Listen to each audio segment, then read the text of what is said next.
sunrised. It's very early in the morning. I've headed off early to some new work that I'm doing, which I'll explain more about later on. I've just watched the sunrise and listened to some starlings and calling on top of buildings. But today we're not talking about wildlife, we're talking about this stuff, carbon. I guess first we should just look at exactly what carbon is.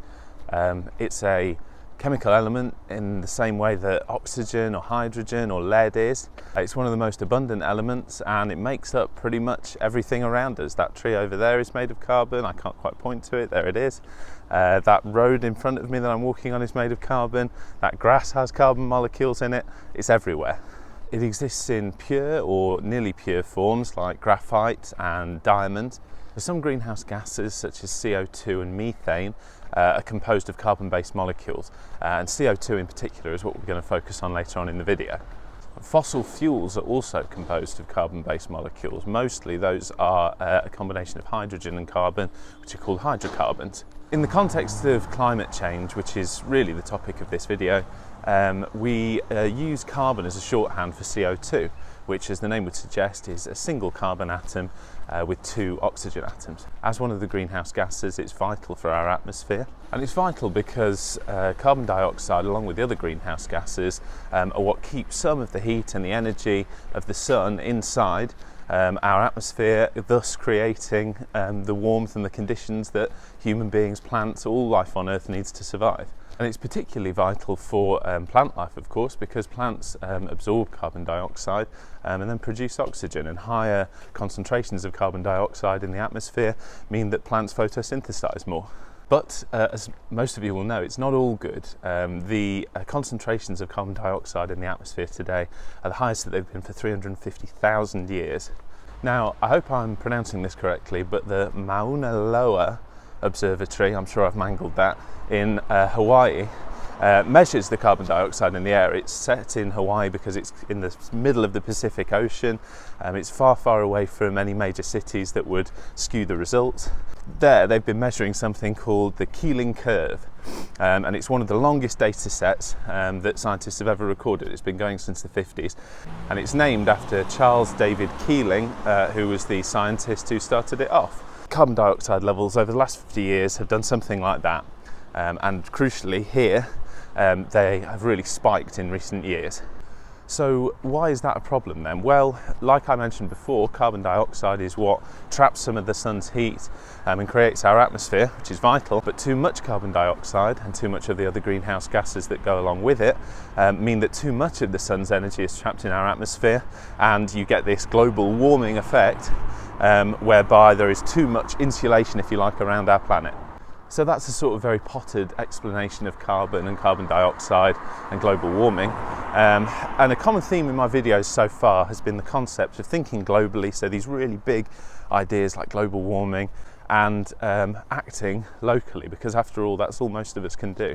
So we're going to be talking about your home, my home, the carbon output or the carbon dioxide output of your house, and what we can be doing to reduce that. And here's an important thing to think about. You know, so often the argument is framed that we have to choose between environmental benefits on the one hand and human benefits on the other hand. But the reality is more complex than that. So often when we're improving our environment around us, be it for wildlife, be it our houses, we're improving life for ourselves as well. And I think more often when we're talking about this debate, it needs to be framed in that sort of way. The whole reason that this video has been on the move is that I'm walking into my new work, and there it is actually, there's the building.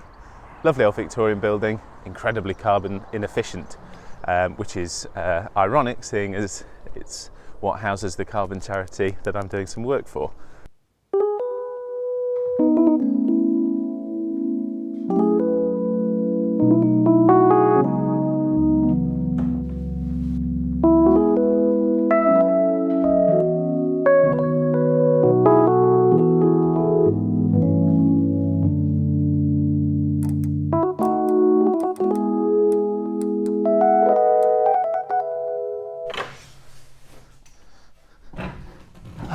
There we go, that's a little bit better. Like I was saying on the way in, this building's very old, very badly insulated, and very, very cold. So God knows how many tonnes of carbon dioxide this building releases every year, especially when it's all full of office workers. It's not at the moment, so I've found a quiet little corner to continue our video. And what I can say is that the average household produces 6 tonnes of carbon dioxide every single year. And if you're interested to find out how much yours produces, then you should go on something called the EPC Register online. It's an online tool that will give your house a rating from A, which is the most efficient it can be, right the way down to F, which is the least efficient. F is basically a barn with no windows.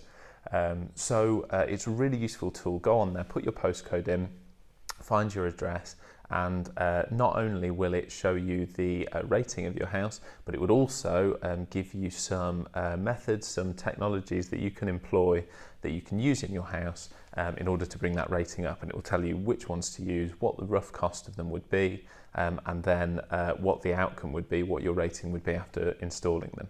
So some of those measures are going to be really small. They're going to be little things like changing normal bulbs out for low energy counterparts, but some of the recommendations are going to be much bigger. They're going to be things like putting in photovoltaic solar panels or heat recovery pumps or other exciting technologies that you can put in your house that will reduce the carbon emissions. Once that energy is generated, whether it comes from electricity, whether it comes from gas, whether it comes from these renewables like solar panels, the important thing is to trap that heat inside your house, which is why insulation is such an important thing. Insulation comes in many different styles. It's also used in different ways in the property. You can have it externally, you can have it in your cavity wall, you can have it internally, you can have it in your roof, you can have it beneath your floor. But the whole point of it is, a bit like how carbon dioxide acts in the atmosphere as a greenhouse gas, insulation traps the heat. Instead of the heat of the sun in carbon dioxide, it's trapping the heat that you've generated in your radiators, for instance, inside the house. And that's a really good thing, of course, because if you're trapping the heat inside the house, it means that you can turn your thermostat right down, and the small amount of heat that you're generating, the small amount of power that you're using, will be producing less carbon. The heat will be then trapped inside your walls, and you won't be, as my mother would say, heating the street.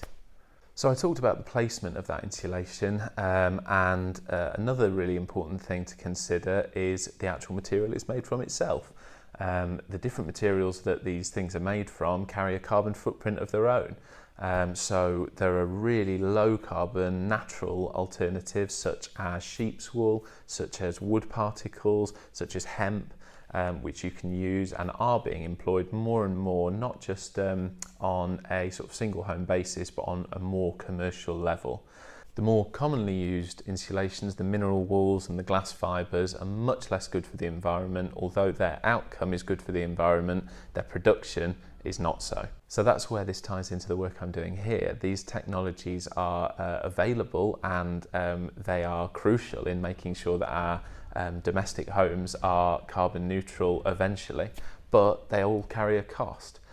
Luckily, there are a number of government grants out there that you can access, and depending on your circumstances, you will either get a much reduced rate for them, or you could even get some for free. The two main ones that you should look at are the Green Homes Grant and the Domestic Renewable Heat Incentive. Go online, check those out. I've put a link in the description. Put in your details and see what you might be eligible for.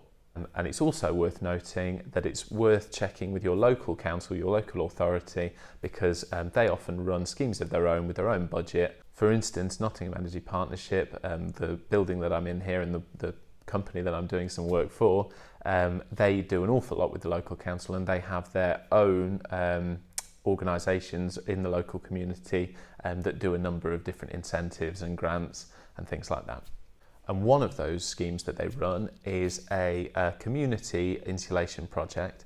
And what that means is that it's training people to self-install their insulation, and they have things like access to cheap products, access to tools that you can loan while you do it, access to training days where you're actually taught hands-on by someone who is a professional installer how to do these things, and you're learning a new skill, but you're also improving your own home, and you're taking an active role in the decarbonising of your home, which is really exciting. And depending on what sort of work you undertake, it might not be as difficult as you think. Don't worry if you don't own your home as well. If you're renting it privately or through the council, then these schemes are open to landlords as well. Probably the most simple change of all that you can do, even more simple than installing low energy bulbs, for instance, is changing your energy provider. There are a number of companies out there that only deal in renewable energy. And although the tariffs are slightly more expensive usually, there really isn't an enormous amount in it. So hopefully you now feel armed with some of the tools to combat carbon in your home, to reduce the carbon that your house is producing.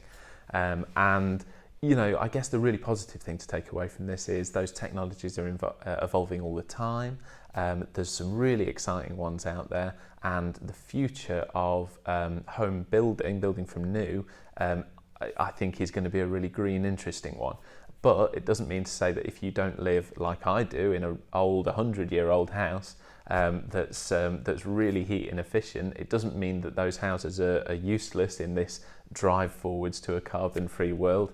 There are measures you can take to improve that house, and not only, like I said at the start of the video, it's not all about environmental outcomes here. You can do things that will improve your own comfort in your home, will save you money, and will also benefit the environment, and there are no losers in that process. So you never know, if enough of us are interested, if enough of us engage in this, then we will end up going beyond net zero carbon and to net negative carbon, where our houses are producing more energy than we can possibly use, and that's being sold back into the grid. And who knows, maybe your house could be next on that list. So until next time, look at some of those grants, look at some of those technologies that I talked about, think about potentially changing your energy provider, think a bit more about your impact that your household has on that carbon production, and most importantly, look after each other. Cheers, bye.